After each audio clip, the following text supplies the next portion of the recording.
Hello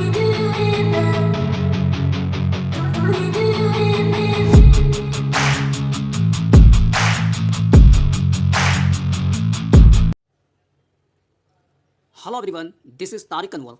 Welcome back to Ikra Online Learning Platform. I hope you are fine and doing well. आज का हमारा topic council of ministers and other ministers है। पिछली class में हमने prime minister of India के chapter को complete कर लिया था।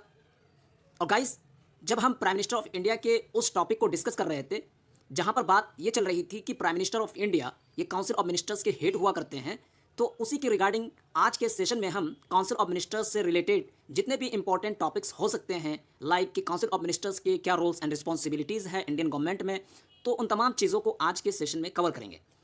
और गाइज, इसी के साथ साथ जब हम प्राइम मिनिस्टर ऑफ इंडिया के क्वालिफिकेशंस को डिस्कस कर रहे थे तो वहाँ पर एक पॉइंट आया था कि प्राइम मिनिस्टर ऑफ इंडिया बनने के लिए ज़रूरी है कि वो बंदा पार्लियामेंट का क्या हो, मेंबर रहा हो। पार्लियामेंट जब बोलते हैं तो लोकसभा, राज्यसभा।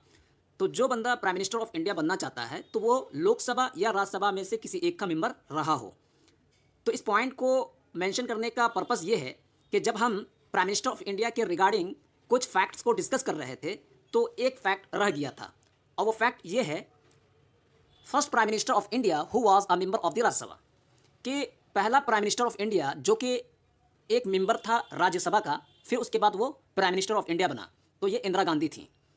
तो इस पॉइंट का ताल्लुक या इस पॉइंट का रिलेशन कहीं ना कहीं उसी पॉइंट से है कि जहाँ पर इस बात को मेंशन किया गया है कि प्राइम मिनिस्टर ऑफ इंडिया बनने के लिए पार्लियामेंट का मेंबर होना ज़रूरी है, चाहे वो लोकसभा हो या राज्यसभा। अगर लोकसभा से वो आते हैं तो उनकी एज 25 ईयर्स, अगर वो राज्यसभा से आते हैं तो उनकी एज 30 ईयर्स होनी चाहिए। तो ये पॉइंट रह गया था, इसलिए मैं इसे क्लियर करना चाहा, क्योंकि ये एग्जाम पॉइंट ऑफ व्यू से इंपॉर्टेंट हो जाता है। So without wasting more time, let me begin today's session, that is council of ministers and other ministers in India. Council of Ministers. Which articles in the Constitution deal with the Council of Ministers? तो guys, सबसे पहली बात ये आती है कि हम council of ministers को पढ़ रहे हैं, उसके बारे में उनके पावर और रिस्पॉन्सिबिलिटीज़ को डिस्कस करेंगे। तो सबसे पहले क्वेश्चन ये आता है कि काउंसिल ऑफ मिनिस्टर्स की बात कॉन्स्टिट्यूशन में कहाँ लिखा है, कहाँ पर इसको जिक्र किया गया है। तो उसी बात को यहाँ पर पॉइंट आउट किया गया है in the form of question कि किस आर्टिकल में, कॉन्स्टिट्यूशन के किस आर्टिकल में ये बात मेंशन है कि काउंसिल ऑफ मिनिस्टर्स भी हुआ करेंगे इंडियन गवर्नमेंट में। So let's see two articles, that is Article 74 and Article 75 of the Indian Constitution deal with the Council of Ministers. तो इस क्वेश्चन का आंसर ये है कि कॉन्स्टिट्यूशन में दो आर्टिकल ऐसे हैं जो काउंसिल ऑफ मिनिस्टर्स से डील करता है, यानी कि काउंसिल ऑफ मिनिस्टर्स के रिगार्डिंग चीज़ों को उन दो आर्टिकल में जिक्र किया गया है, मेंशन किया गया है। और वो दो आर्टिकल हैं article 74 and article 75 of the Indian constitution. ये काउंसिल ऑफ मिनिस्टर्स से डील करता है, where Article 74 mentions that the council will be headed by the Prime Minister of India and will aid and advise the President। तो article 74 का ताल्लुक, relations इससे है कि जो काउंसिल होगा, जो काउंसिल ऑफ मिनिस्टर्स होंगे, इनका head prime ministers of India होंगे, यानी कि भारत के प्रधानमंत्री होंगे। और इसके बाद भारत के प्रधानमंत्री और काउंसिल ऑफ मिनिस्टर्स ये सबके सब प्रेसिडेंट ऑफ इंडिया को एडवाइस करेंगे, ताउन करेंगे, मदद करेंगे। While the Article 75 mentions the following things, जबकि आर्टिकल 75 इन चीज़ों को बतलाता है जो नीचे पॉइंट वाइज मेंशन किया गया है। So let's see, they are appointed by the president on the advice of prime minister. तो पहली चीज़ आर्टिकल 75 की ये है कि जितने भी काउंसिल ऑफ मिनिस्टर्स हैं, जितने भी काउंसिल ऑफ मिनिस्टर्स हैं, इनको प्रेसिडेंट ऑफ इंडिया अपॉइंट करते हैं on the advice of prime minister. यानी कि प्राइम मिनिस्टर जब एडवाइस करेंगे कि किन को काउंसिल ऑफ मिनिस्टर बनाना है, किन को मिनिस्टर बनाना है, तो उसी के अकॉर्डिंग प्रेसिडेंट ऑफ इंडिया उस मेंबर को मिनिस्टर अपॉइंट करेंगे। And the second point, they along with the Prime Minister of India form 50%, 15% of the total strength of the lower house, that is Lok Sabha. The number cannot exceed 15%. तो guys, इस point में इस बात को बताया जा रहा है कि maximum number of council of ministers कितना हो सकता है। तो पार्लियामेंट के लोअर हाउस यानी लोकसभा का जो टोटल स्ट्रेंथ है, टोटल स्ट्रेंथ कितना है? 550 या 52, ये टोटल स्ट्रेंथ, और करंट स्ट्रेंथ 543। तो यहाँ बात चल रही है कि लोकसभा के टोटल स्ट्रेंथ का 50% से ज़्यादा काउंसिल ऑफ मिनिस्टर का नंबर नहीं होगा, यानी maximum number of council of minister 15% ही हो सकते हैं, उससे ज़्यादा नहीं। And the next point, 91st Amendment Act 2003 provided for the disqualification of the minister when he stands disqualified as a member of parliament। तो गाइस, इस तीसरे पॉइंट का ताल्लुक सेकेंड पॉइंट से है, यानी कि ये बात कि टोटल स्ट्रेंथ यानी maximum number of council of ministers कितने होंगे 15%। तो ये बात कॉन्स्टिट्यूशन में कब आई? ये बात आई 2003 में, जब 91वें अमेंडमेंट संशोधन किया गया था, तब ये बात आई कि जो काउंसिल ऑफ मिनिस्टर्स का नंबर होगा, टोटल नंबर, वो 15% होंगे, उससे ज़्यादा नहीं होंगे। And the next point, a minister ceases to exist as one if he is not a member of either house of parliament for 6 consecutive months. तो guys इस फोर्थ पॉइंट में इस बात को बताया जा रहा है कि एक मिनिस्टर को मेंबर होने के, तो एक मिनिस्टर को मिनिस्टर होने के तौर पर पार्लियामेंट में होने से रोका जा सकता है अगर वो मिनिस्टर पार्लियामेंट के दोनों हाउस में से किसी एक का मेंबर ना रहा हो विद इन द 6 मंथ। इस पॉइंट में इस बात को बताया जा रहा है कि जो भी मिनिस्टर है उसके लिए ज़रूरी है कि वो पार्लियामेंट का मेंबर रहा हो। पार्लियामेंट बोले तो लोकसभा या राज्यसभा में से किसी एक का मेंबर होना ज़रूरी है, तब जाकर के वो बंदा मिनिस्टर बन सकता है। अगर कोई पार्लियामेंट के दोनों हाउस में से किसी का भी मेंबर नहीं रहा है और वो मिनिस्टर बन गया, तो उसके लिए ज़रूरी है कि 6 महीने के अंदर अंदर, मिनिस्टर बनने के 6 महीने के अंदर अंदर वो किसी भी हाउस का मेंबर बने, अदरवाइज उनको मिनिस्टर से क्या है, मिनिस्ट्री से रोक दिया जाएगा। So guys, this was something related to Council of Ministers. And the next thing is the advice tendered by the Council of Ministers binding on the President? तो guys, next thing में इस बात को बताना चाह रहे हैं कि जो Council of Ministers एडवाइस देते हैं प्रेसिडेंट ऑफ इंडिया को, आया वो एडवाइस यानी कि काउंसिल ऑफ मिनिस्टर्स का एडवाइस, मशवरा प्रेसिडेंट ऑफ इंडिया के लिए बाइंडिंग है, क्या मानना ज़रूरी है? So have a look at the answer of this question. Yes, the advice is binding on the president and this provision was introduced by the 42nd Amendment Act 1976. तो guys इस question का answer ये है कि जी कि जो council of ministers president of India को जो भी एडवाइस देंगे ये प्रेसिडेंट ऑफ इंडिया को मानना पड़ेगा, यानी बाइंडिंग है। और ये बात जो है कॉन्स्टिट्यूशन में क्या कहते हैं 1976 को जब 42nd अमेंडमेंट किया गया था तब लाया गया था। उससे पहले जो है काउंसिल ऑफ मिनिस्टर्स का एडवाइस प्रेसिडेंट के लिए बाइंडिंग नहीं था। जब 1976 में 42वां संशोधन किया गया तब ये बात जो है क्या हो गया, नेसेसरी हो गई कि काउंसिल ऑफ मिनिस्टर्स जो भी एडवाइस देंगे वो प्रेसिडेंट ऑफ इंडिया के लिए बाइंडिंग होगा। एंड 44th अमेंडमेंट एक्ट 1978, ये दोनों अमेंडमेंट से ये चीज़ क्या है, कंपलसरी और मैंडेटरी हो गई है। चाहे ये 42nd अमेंडमेंट एक्ट हो या 44th अमेंडमेंट एक्ट जो कि 1978 को किया गया था, उसके बाद से ये बात क्या हो गया कि प्रेसिडेंट ऑफ इंडिया पर काउंसिल ऑफ मिनिस्टर्स का एडवाइस क्या है, कंपलसरी है एंड बाइंडिंग है। The act also mentioned that the advice given by the council can not be inquired into by any court. और इसी के साथ साथ गाइज काउंसिल ऑफ मिनिस्टर्स जो भी एडवाइस देंगे क्या कहते हैं प्रेसिडेंट ऑफ इंडिया को, तो ये जो है किसी कोर्ट के जरिए इंक्वायरी भी नहीं किया जा सकता है, यानी काउंसिल ऑफ मिनिस्टर्स के एडवाइस को किसी भी कोर्ट के द्वारा इंक्वायरी या छानबीन नहीं किया जा सकता है। तो गाइज इससे ये बात क्लियर हो गया कि काउंसिल ऑफ मिनिस्टर्स का एडवाइस प्रेसिडेंट ऑफ इंडिया के लिए क्या है, बाइंडिंग है। And the next thing is collective responsibility of the council of ministers. तो गाइज जब हम प्राइम मिनिस्टर ऑफ इंडिया के टॉपिक को डिस्कस कर रहे थे वहाँ पर ये फ्रेज आया था collective responsibility of the council of ministers. तो आज हम इसे डिस्कस करेंगे कि इसका क्या मतलब होता है। So first thing, in England the cabinet system is based on conventions. पहली बात यह है कि जो इंग्लैंड में कैबिनेट सिस्टम है ये कन्वेंशन पर क्या है, बेस्ड है। कन्वेंशन मतलब यह है कि कोई चीज़ का चला आना पहले से। तो जो ये कैबिनेट सिस्टम है, काबीना निज़ाम है, ये इंग्लैंड में कन्वेंशन है। And the second point, the framers of our constitution considered it fit to incorporate the system in the constitution. इस सेकेंड पॉइंट में इस बात को बताना चाह रहे हैं कि जो हमारे कॉन्स्टिट्यूशन को बनाने वाले थे, यानी कि फ्रेमर ऑफ द कॉन्स्टिट्यूशन ने इस बात को कंसीडर किया, यानी कि कैबिनेट यानी collective responsibility of the council of ministers, इस बात को हमारे कॉन्स्टिट्यूशन में इनकॉर्पोरेट करने के बारे में कंसीडर किया, यानी कि collective responsibility of the council of ministers को हमारे कॉन्स्टिट्यूशन में क्या किया, इनकॉर्पोरेट किया, शामिल किया गया। And the next thing, the principle of collective responsibility finds a place in article 75 Clause 3 where it is stated that the Council of Ministers shall be collectively responsible to the Lok Sabha।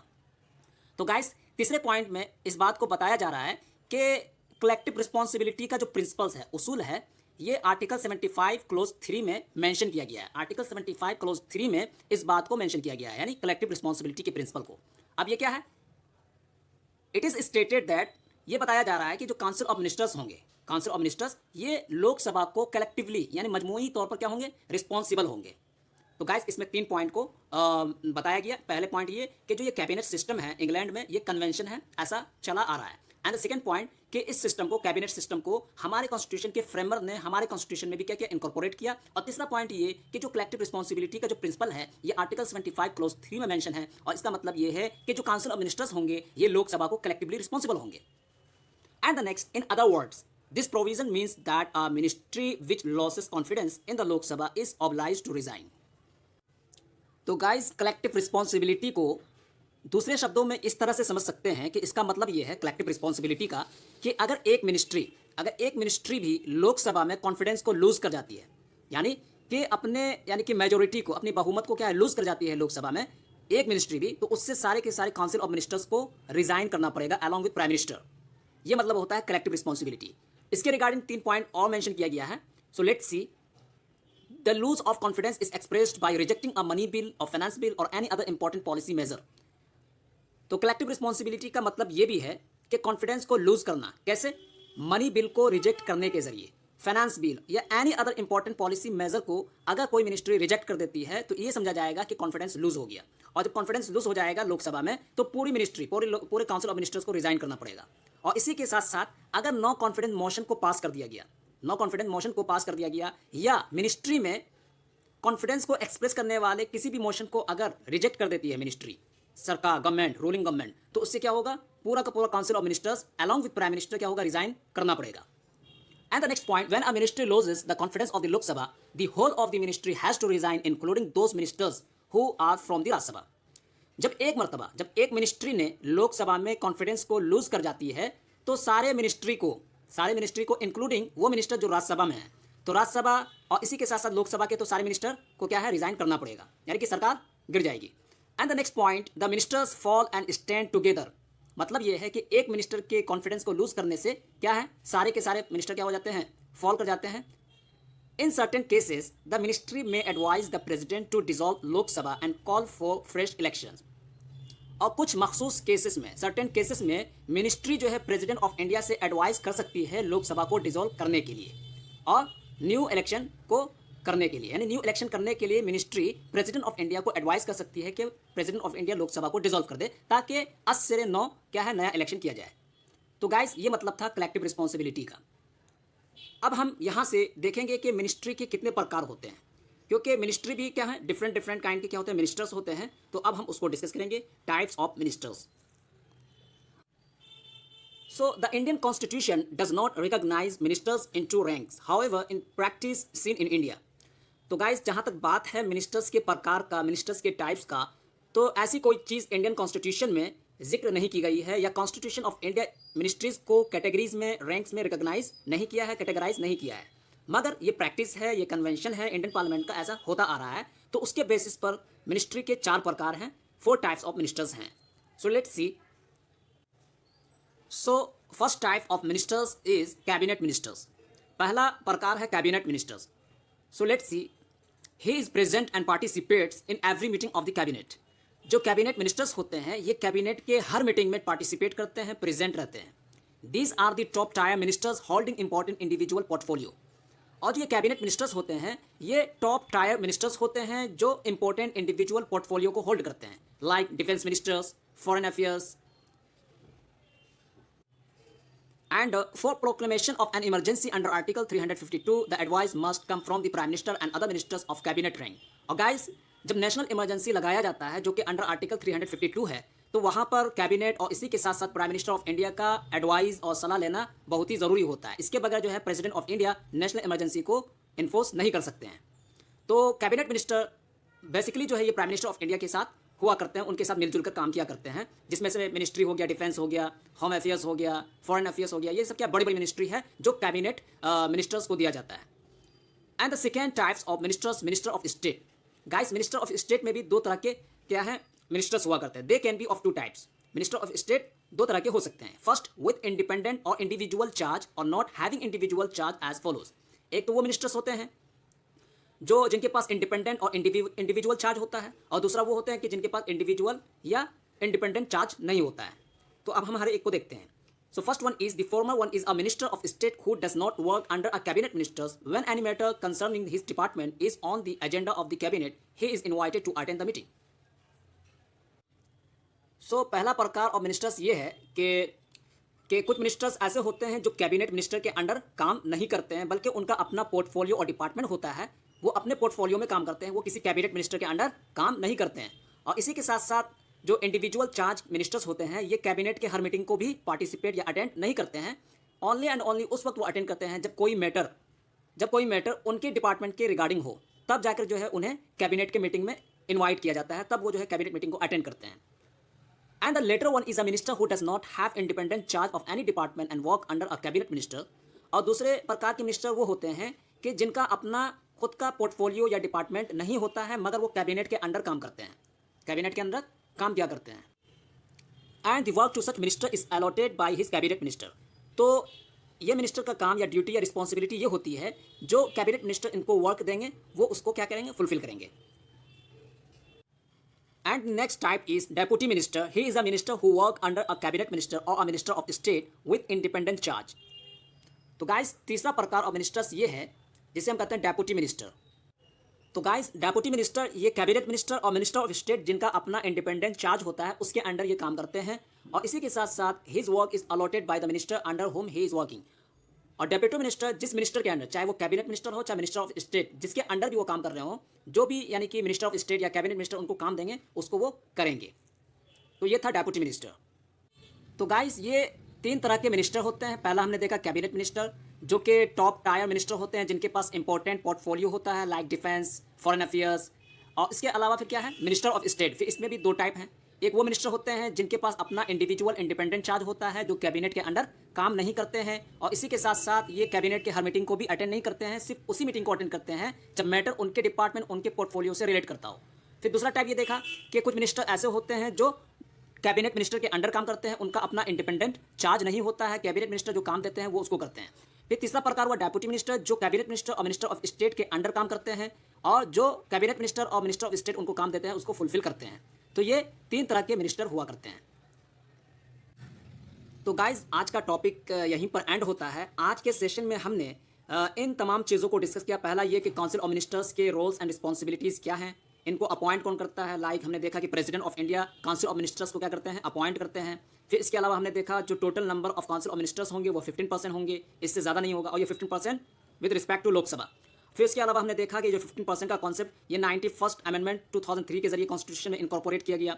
फिर इसके बाद हमने देखा कि 3 types के ministers होते हैं, cabinet minister होते हैं, मिनिस्टर ऑफ स्टेट होते हैं, और तीसरा डेप्यूटी मिनिस्टर। इन तमाम चीज़ों को आज के सेशन में हमने डिस्कस किया, और यही इसी से क्या है एग्जाम में क्वेश्चन फ्रेम किए जाते हैं।